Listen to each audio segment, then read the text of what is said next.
Hello, Ninja Legions. Chase here, and I am joined by, as always, with my co-host. Emily. And today we have a very special guest. We have one of the first ever kind of next generation ninjas to be on the show. We have Tyler Gillett. Hey guys, how's it going? Yep. Thank you, Tyler, for joining us. It really means a lot. Of course. So you've been doing ninja since you were what, 14?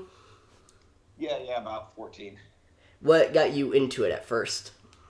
So really, I was always the kind of kid that loved, jumping on things and climbing around and doing all that sort of stuff. I tried every kind of basic sport that's out there. I played soccer, basketball, football, pretty much all those stereotypical sports that you can think of, and they never clicked for me. And then one day I was watching TV, flipping through the channels, and I saw American Ninja Warrior, and me and my friend were like, "Yeah, we're doing that. We're going to be on that." And we immediately went to my backyard, started building obstacles out of whatever wood we could find, and just started training, and it just kind of grew from there, and it never stopped. What were the first few obstacles that you made? So the very first obstacle that we made was actually a cliffhanger, which is a pretty intense first obstacle. But I mean, we had a couple pieces of plywood. It's in 2x4s, so we just made it out of that and put them between two trees. We had that, and I think the second one was a salmon ladder, which took quite a long time for me to figure out how to work it. By just with no coaches or anything like that. But those were the first two obstacles. So you started off very easy, I see. Yeah. What's your favorite obstacle? Ooh, favorite obstacle? Mm-hmm. I like anything where I'm either swinging big or flying. Like, at Ninja Quest, which is my home gym, we have these giant rings that go all the way up to the ceiling, which is like 30 feet tall. So you get a huge swing off of them. And I just love those kind of things where you're swinging around. So I can't really think of anything specific, but anything that has to do with like either laches or big swings. Is there a specific favorite lache type obstacle, or is it just normal laches? Is it like the rings that you mentioned? Is it flying bars, stuff like that? I really do like the flying bar. It might be flying bar, but really pretty much anything with laches or swings I like. So I'm curious, what made Ninja kind of click for you? Because you said that you tried a lot of stuff and it never really connected. What made Ninja connect more than the traditional sports? I don't know. Like I said, I was like climbing and jumping around on things, so it was very different, and it was very just kind of what I wanted to do. All these other sports, you're running around and I don't know, hitting a ball or dribbling a ball or throwing a ball, and just that wasn't my speed. I like to climb on things. I like to push my limits that way. And then getting into American Ninja Warrior, I think the biggest thing that got me to kind of stay was the community. The people that I met through Ninja Warrior really became my family. It's the craziest thing compared to other sports. We're always cheering each other on instead of if you're playing any other sport and there's another team that you're against, most of the time you're not hanging out with them and training with them and all that kind of stuff. You're training to beat them, and it's not always such a positive environment in that case. But Ninja, no matter what, we're always there for each other and supporting each other on the sidelines, and being able to be there for people and have them be there for me really, really changed that for me, and it's been incredible. And I think one of the best things about the community, too, is you look at some of these big name ninjas going up from like Swanson, Torres, or even like Drew or Joe. We're just average people. We're not necessarily professional athletes. Mm-hmm.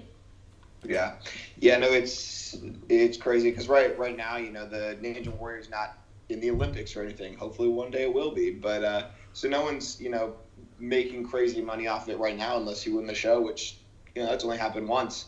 So we're doing this because we love to do it, and these people who are really good at it, they don't think that they're too good for anybody. They're willing to help each other out and get everybody to the best of their abilities, and it's really cool. Yeah. Mm-hmm. And we all just do this for fun. It's nothing competitive, like you said, we're going to the Olympics. We're just having a great time doing the sport we love to do. Yeah, and I mean, of course, we care about it. We want to do well, but we wouldn't be doing it if we didn't love to do it. And that's the cool thing is like everybody that's out there, at least the majority, we're doing it because we're passionate about it, and I think that's really important. I think one thing that's really interesting with the sport as well is it gets you in very good shape. And I mean, the top athletes are elite athletes. There's no two ways about that. But I think that one of the amazing things is whenever you're working out for Ninja, it's not a real workout. You're just playing around. You're having fun. But it still acts as a real workout. Right. Yeah, I'm not something I can go to the gym and lift weights. That's just too boring for me. Hey, and if you can, that's awesome. Good on you. But, it's just not my forte. So being able to train Ninja is, my way of, like you said, being able to be in shape and have fun while doing it. Yeah, and one of the great things about Ninja, too, is that it's just a bunch of different things. You get to work on balance. You get to work on grip strength. You get to work on all these different types of muscle strength. And it's just a fun way of doing it. Instead of, like you said, just going to the gym and just trying to see how much weight you can bench. I think a funny thing, saying how crazy is all these different, parts of the body that it works. The first time I ever stepped foot into a Ninja gym, I had a couple obstacles in my backyard, but the first time I found a Ninja gym, I went in and I was like a kid in the candy store. There were so many things. I was so hyped. I tried everything. I couldn't walk or move anything for 3 days without pain. I worked muscles in my body that I didn't know existed. So when you first started your kind of Ninja journey and training and with your backyard stuff, or even the first few times that you went to a Ninja gym, were there any obstacles that you thought were going to be way easier than they actually were? Ooh, that's a really good question. I think every obstacle you kind of get humbled by. I was never really that person that, there's some people that sit on the couch and go, oh man, I could do that. And then they get on and wow, this is really hard. From the beginning, I did have a respect for the obstacles. I knew they were tough, but it's one thing when you watch it and then you get on it. Like I said, I built a salmon ladder in my backyard, and I think that one specifically was probably one of them, just because, I knew it was going to be tough, but it's a pull up, but you have to be a little bit explosive with it. But it took me quite a few weeks before I actually got my, my first rung. At first, my first goal, my first success was just being able to get the bar off of the first rung, and it would maybe hit the bottom of the next one. I'm like, I have to bring this out and then back in. That's so weird. You know what I mean? So it's just, there's so much technique involved that that was definitely one of them. Yeah, I think too, because I work at a Ninja gym now, and I have to teach a lot of people how to do the salmon ladder. And one of the interesting things is either some people don't have the explosiveness, they just think, oh, it's a pull-up, I'll do a pull-up, and then I'll bring the bar up. Or, okay, I have this motion down, but it's not wanting to go back in. It's really all the things combined into one. It's a really weird obstacle if you're not used to it. Right, and yeah. So many people do it in different ways, too, because I know a lot of gymnasts get, a huge amount of swing into it, where then a lot of the guys just try to muscle it all through. But I guess you gotta find the mix in the middle. Yeah, one of the things I've noticed, too, with working at a gym is a lot of people will start the salmon ladder with their arms locked off with zero momentum. It's no, if you want to get it, you have to start down here. You need that range of motion. You need that fluent swing, but not too much or else you'll go way too far back. You look at the show, there's 1,000 ways people do it. Mm-hmm. The typical is either forward or switch grip and just going up. But, Najee does it backwards. Jerry Derulo does a full-on horizontal to the bar and then up. There's 1,000 different ways you can do it. Mm-hmm. So, which is another thing I like about the show and the concept of, ninjas. We have the chance to go out there and be creative. There's an obstacle in front of us, and however we can figure out how to get through it most efficiently, you can attack it that way. There's no necessarily set way to do it besides the rules of you can and can't touch this, but yeah. So when you first went on the show, had you done any other competitions prior to that? As far as ninja or obstacle competitions? Yes. No. So of course you guys know this, and for some of the listeners out there, I don't know how much they know, but obviously there's the National Ninja League now, and the UNAA, these different ninja leagues where they're not televised and they're in these gyms. I didn't know that existed, and they didn't exist when I was 14. Going back to my first year when I was 21, the National Ninja League had only been around for 1 year, so that didn't even really give me much time to, discover it and do anything with it. I had no idea it existed. So I think that's kind of funny thing too is the show had been around for 9 seasons or 8 seasons prior, and I never have gone to see a taping of the show. I had never tested, I had never done anything like that. So it was crazy going to the course the first time was actually the time I was going to compete, which was really cool. It was a very emotional moment in a positive way. Actually, I'm talking about this, and I actually think I might have done one NNL before. I think I might have found out right before the show. So I might have done one, but not really a lot to really get me, acquainted to exactly what it is. So, because like I said, the NNL at that time was very, very new. So I wish when I was 14 that it existed, because I would be so much better and stronger, of an athlete having all that experience through the show. So you guys, training now and competing now in all these competitions through gyms is awesome. Like the fact that you guys get all this experience now is going to benefit you guys so much. So are you going to be heading to Connecticut for NNL finals in 2 weeks? I will, yes. February 16th, I believe, is when that is. So yeah, in Connecticut, I will be there, qualified for finals. It should be awesome. I'm super excited for it. And Tyler, we talked. Oh, sorry, go ahead. Oh, there you go. So Tyler, we talked a little bit earlier last weekend when we were at a comp together, and you were saying the difference between the show and leagues like NNL and UNAA. Could you re-bring that up and kind of talk about the differences between the two? Yeah. So as far as the National Ninja League goes and the UNAA, these competitions that are separate, it's interesting because for the show, at the end of the day, it's a TV show. They want their ratings to do well, so they have to have good stories to tell. You have to kind of make sure that you're staying relevant for the TV show. If you're not interesting enough, then they're not going to give you a call back. Which is kind of a bummer because you could be the most talented athlete out there, but if you don't have an interesting enough story that they don't think will play well on TV, you might not get a call back.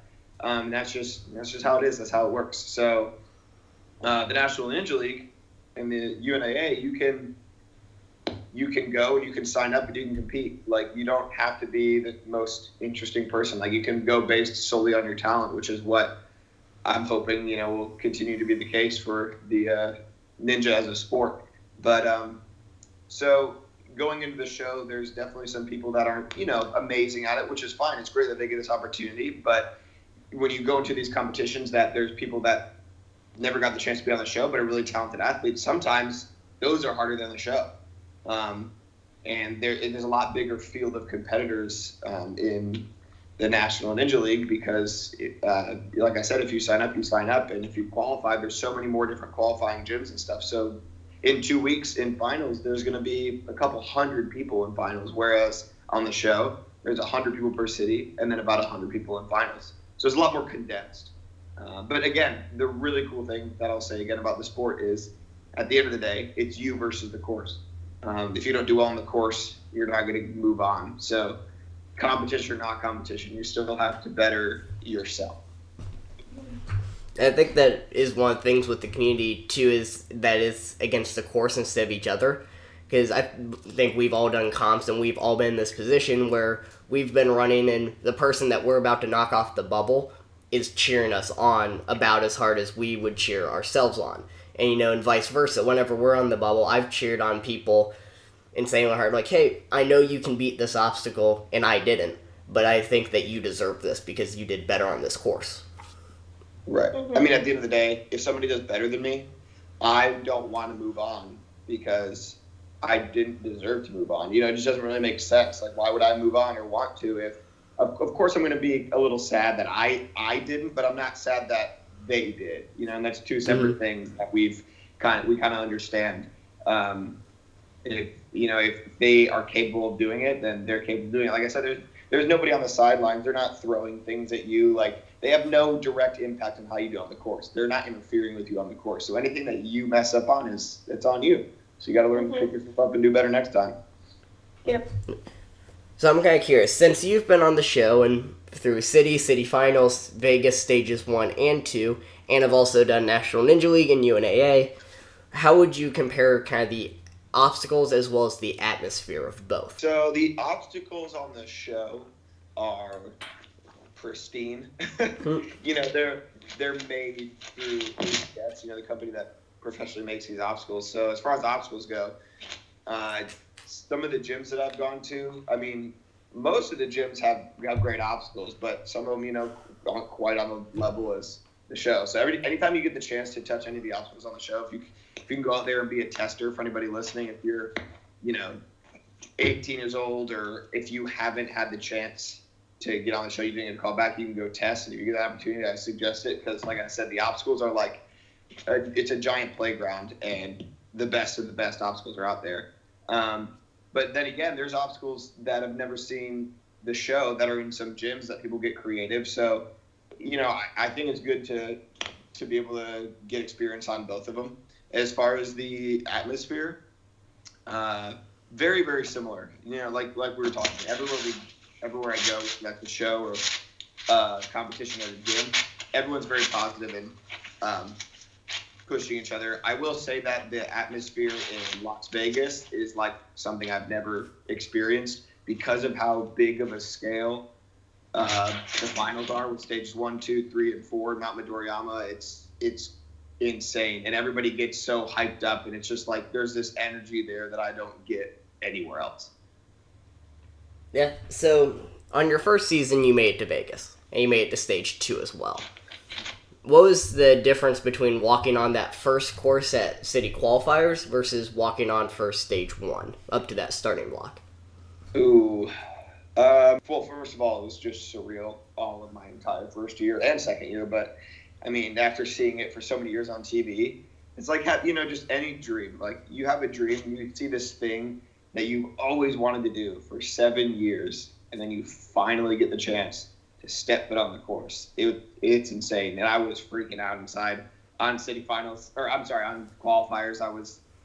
I was excited and super nervous because I'd waited so long. I didn't want to mess up. But I was able to focus those nerves, and it was really, I think I would like to say I was a little more nervous on stage 1, but it was very, very similar because for qualifying, it was my first shot, so that's why it was nerve-wracking. And then stage 1, it was, I'm in finals. This is a bigger deal. If I fall, I'm out. So each stage, whether that was qualifying, city finals, stage 1, stage 2, has their own weight for different reasons. And I always think that if you're not nervous, then there's something wrong. At least that's kind of like what I tell myself, because like it just means that you care and that you want to do well. You just have to learn to focus those nerves. So how do you calm yourself down before you compete? Because I know a lot of times nerves can get the best of you, and that can actually cause you to fall. Right. Yeah, that's always tricky. So for me, what I do is, you know, I'll do a slight warm up. I'll stretch a little bit, and then I put headphones on and I listen to music. There's a couple specific songs that I listen to before on a course. And I'll jam out. Like, it just helps me to kind of like loosen up and get like super pumped. That's me. That's my secret. I listen to music and I just get pumped up. And then when I step foot on the course, you know, those nerves start setting back in. But at that point, I'm there and I have no option but to kind of just, I get tunnel vision. Like, I don't hear anything or see anything except for like what's in front of me. And I just go for it. Yeah, because a few times when I've run some courses, like the biggest comp to date for me was Rockford, when I had a chance to go into the pro division, and I was super nervous, and then as soon as they basically said go, all of that was gone, and I just blacked out until I hit that buzzer. You know, is it kind of a similar feeling on the show? Yeah, very similar. You're going to be nervous up until they say go. You know, you take your step on that first obstacle. You might still have a little bit there, but like at that point you're engaged and all you're focused on is what you have to do to get through the obstacle. And it was funny. Okay, so my first year, The Rolling Thunder was the 5th obstacle before the warp wall, and it's just a big forearm killer, and I got through it, and I hit the dismount, and I let out this like battle cry, like scream when I hit the platform, and then I got to the warped wall. I knew I could do the warped wall, ran up and hit the buzzer, and then during one of my interviews later, they're like, "Yeah, when you got off the Rolling Thunder, you let out this scream. Why did you do that? What were your emotions?" I was like, "I did. I don't think I did. I don't remember screaming." I was like, "I didn't do that." I was like, "I definitely didn't do that." And then I like watched it back. I was like, I did. So like completely didn't even like that pure instinct. Didn't remember that. It's just crazy the things that happen while you're out there and what you remember and what you don't. Mhm. Just in the moment. Yeah. So watching back kind of your runs on the show, were there any obstacles that you looked at and went, I did not plan to do it that way, but it worked? I know Joe Morosky said that his first time on, he wanted to take the steps safely, and then he one-stepped it and looked back and went, that is not how I planned on doing that. Were there any of those kind of moments for you? Ooh, so on the Double Dipper this past year, I went down the first one, launched off of it, and grabbed the second one. And I saw a lot of people, including you happen to mention Joe, who took the bar right off and fell. And so I was trying to make it, to where I would hit it and I would pull it into myself a little bit so it wouldn't come off the platform or come off the track. And this is a little different because you don't have as much control over that. However you hit it, and you got to hold on. But the bar came off the track a couple inches, and I've watched my video back a few times and replayed it and looked at it. It came off the track like a couple inches, pushed it up, and then I just kept it in the same spot, and it happened to land right back on the track. So I got really lucky there. And I didn't realize it actually come off the track when I was doing it, but I watched it later. I can tell you an obstacle that I planned to do it a certain way, and then I got onto it and did it a different way and then fell. And that was the Iron Maiden last year in city finals. I was so blinded by what I was doing that like I skipped one of the rungs, and I really did not mean to do that. And because it was such a big move, I couldn't hold on, and I peeled off, and that's why I fell. And I look back at that all the time, like, man, if I didn't skip one of those rungs, I might have been able to get through that and get my first city finals buzzer. But hey, that's all in the past. I just got to learn to be more focused now. So. Has there been a lot that you've learned from through your 2 seasons on the show that you're going to bring back in future seasons? Yeah, just like I kind of just mentioned, is staying focused on the course. Make sure you're doing what you plan to do, because usually when you deviate from that is, especially if you decide while on an obstacle, I'm going to do it this way, and you're like halfway through it, like that can lead to some problems. Like have a plan, kind of stick to it, and trust yourself. That's something big that I've learned. And mentality. People don't understand how big of a mental game this sport is. You have to really think everything out. You have to go in being, confident, but not overconfident, not underestimate any obstacles. But like I said, trusting yourself and getting into the right mind space to be able to attack a course is such an important thing.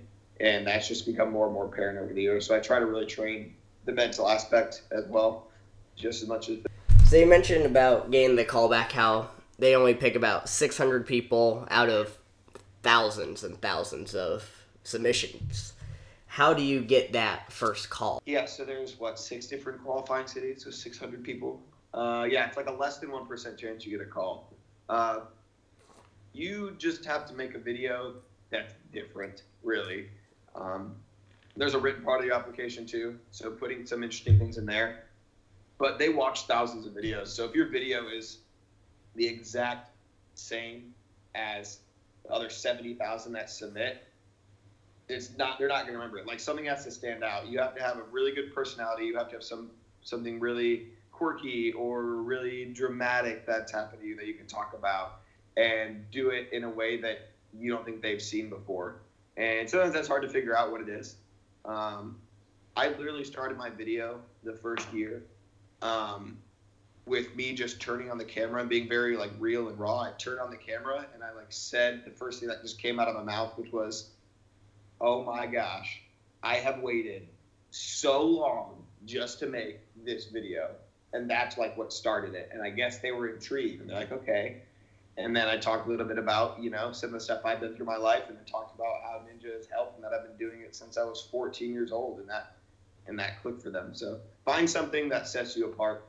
Don't just try to do it, the formula and the best way you think is possible. Just be yourself. All right, so I know you're saying how it's harder to get a callback once you've been on the show if you're not someone like a Jeff Britt and Isaac Caldiero who's kind of beat all 4 stages before. Are there any tips to gain that second or third or fourth callback? Yeah, so that's kind of the point that I'm in right now is like that. I feel like all these ninjas that have been on it multiple years is you got to fight to stay relevant. You got to fight to stay interesting. So it's almost making sure you continue to do interesting stuff, in your life that you can talk about. For me this year, my submission video, still trying to figure out how to make it different. I made mine almost like a short film. Mine wasn't a stereotypical like, hi, my name's Tyler Gillett, and this is how old I am, and blah, blah, blah. I didn't even introduce myself, really. They get all that information in the written application, so they know it would be my video. And then when it shows up, my video is kind of like this story of how I, ran away and, hid in the woods for, a year, and no one knows where I am. And I've just been out there, training really hard. And my friends are looking for me, and then they find me, and there's, intense chase scene. And then I sit down for an interview with these people that are making, this documentary of, where's Tyler at? So it's very different. It's very out there, but it's something that I'm hoping when they watch it, they will see that I put effort into it and tried. It's very different. It's something they're going to remember and not blend in with all the other ones. Another example is I know somebody that did a silent film. They basically didn't speak at all, but told their story all through visuals. And they got a callback because it was so interesting, so intriguing, and they did it very well. So, yeah. So one thing, too, and we've talked a little bit about this in previous podcasts, but there's always the big names that we know and hear about and that we've seen on the show a lot. But every kind of little region has their own hidden treasures that you've never heard about. And we've talked a little bit about this with Midwest and New England area on the kind of first 3. But are there anyone down in kind of that South Ninja Quest area that no one's ever really heard of that could make a big mark on the sport? Yeah, for sure. One of them would be, so Caleb Bergstrom, but I don't know if he even necessarily counts because he hasn't been old enough. I believe he'll be old enough this year. Mm-hmm. So he's somebody to look out for this next year coming up, as long as, he gets on the show. He's very, very strong. His dad and his brother have actually been on the show, so the name's Bergstrom sounds familiar. Super strong, doing crazy, insane things. He's placing in so many different NLLs. Another guy I trained with, his name is Joey DeSocio. He was on the show last year, but he wasn't aired. And the only reason he didn't make it through is because he just made a simple mistake. And that stuff happens, but give him the chance to do, to run again and things go well. He's really strong. I got a few strong people, that I train with. Michael Poston is another name who's been training and been in the walk-on line for many, many years. But, those are just a few. But I'm always excited to see who's kind of the up-and-coming and see who kind of blows people away. That's always fun. Yeah. Do you think with the now A&W Junior being there, do you think that gives a kind of new platform for those up-and-coming ninjas that aren't old enough for the show yet but still take their training seriously? You said A&W Junior? Yeah. Yeah, I think it's great. We have a couple kids from Ninja Quest that are insanely strong. They're doing things that tons of these adults aren't doing, and they were on A&W Junior and able to kind of showcase their talent. And I think it's really cool. I think it's kind of it kind of stinks that there's this weird age where it's between the A&W Junior and A&W that there's these certain teenagers haven't had the chance to do anything, so they got to wait a little longer. But yeah, it's really cool because these kids are doing things that some adults can't do, and it's a great opportunity for them to get out there and show the world what they got. Yeah, and I think too it will really help them get on the show when they're older, and it will kind of encourage them more to work harder and kind of create more goals for them. Yeah, I totally agree. Like I said before, I had a couple obstacles in my backyard, didn't really know much about the other comps that were around. So they kind of have their own thing now. And if I had more people to train with and more competitions, no doubt I would have been better and been more focused and had more goals to pursue. And one thing that on the A&W podcast that Matt Eisman likes to bring up a lot is there's a quote that no one will ever do it on their first try just because you're not mentally ready for that. Do you think that's starting to change a little bit as people like me and Emily, we're going to NNL finals? We're having to do these 3 stages back to back to back. We're getting experience doing competitions and under the pressure. And with A&W Junior, Emily has experience with the lights and the camera and the action, and so do so many of these kids. Do you think that's starting to change a little bit now with all the outlets that we have? Yeah, I am somebody that believes, like, if you want to do it, like, if there's something you want to do, I think there's a way to do it. You just got to work hard. And I think that's also beating the show on your first time. I don't think it's going to be easy. I think that it's definitely hard because, being on the show is such a completely different experience.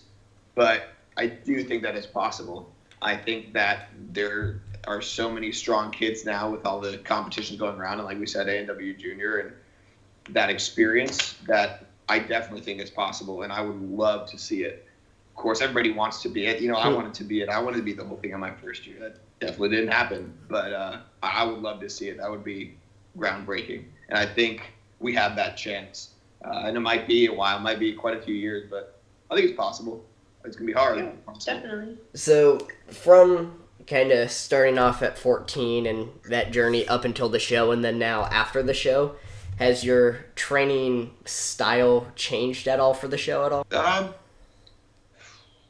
A little bit. And what I mean by that is I was doing obstacle intensive training, and I still am. I do a lot of training on obstacles, but when I can't get to the gym, it's a lot of pull-ups and dead hangs and lock-offs and simple stuff like that to really just build the muscle endurance. I don't have a ton of obstacles here at my place anymore. So the only time I can get on obstacles is when I can get to the gym, which is once or twice a week. But I think the biggest thing that's changed is learning how important recovery is, because I've been training more the closer that I got to being, on the show. And just as years have progressed, I've been training more, but with that becomes more injuries and, being smarter with how to recover and all of that. So just being really smart on, when I need to take rest days, when I need to release and do all of my physical therapy and all that kind of work like that to make sure that I'm strengthening my muscles in the right way is probably the biggest change. Because what we do as ninjas, I know so many ninjas that have injuries. We just tear our bodies apart. We go out there, throw ourselves around. And it's a lot of impact. So, the recovery is definitely a big aspect that not a lot of people think of. What do you do for that recovery?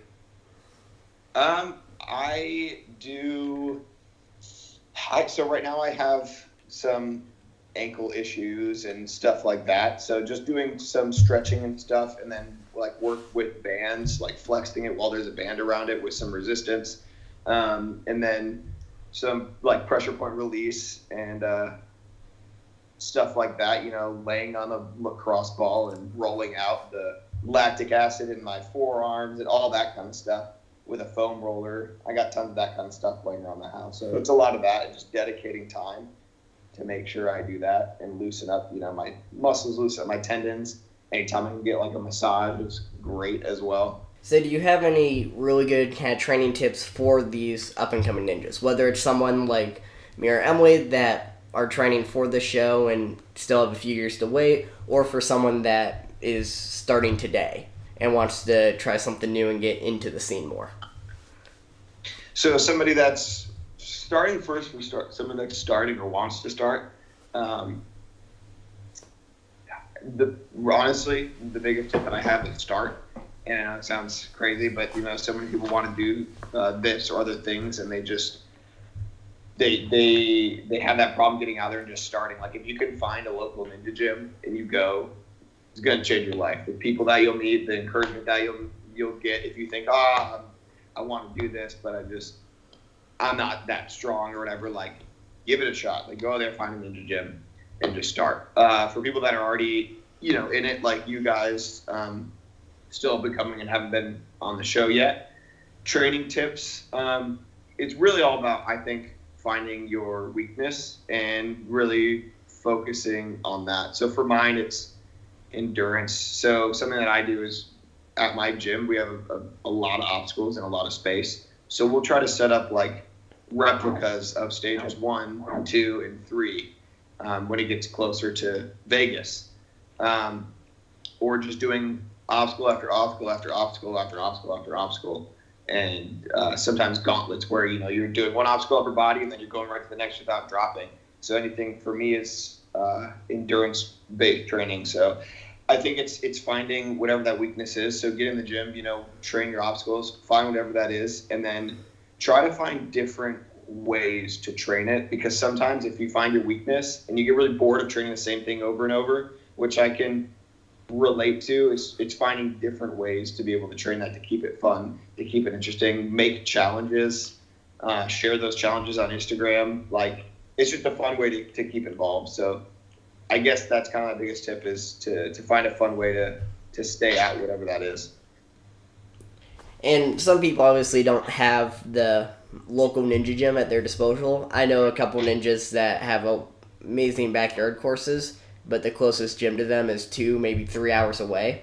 And I used to be in that boat as well. The closest gym to me up until last year was 2 hours away.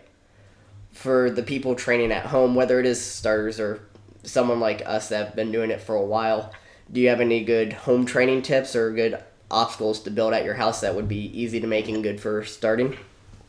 Yeah, I just picked up any wood that I could find, 2x4s, plywood from Home Depot, or even scrap wood laying around, and just put some stuff up. If you feel like you can do that and make it relatively safe, salmon ladder is not that hard. Just cut out sections of a 2x4. It doesn't have to be anything pretty looking, and you can nail them to 2 trees that are next to each other at an angle. And that's what my first salmon ladder was.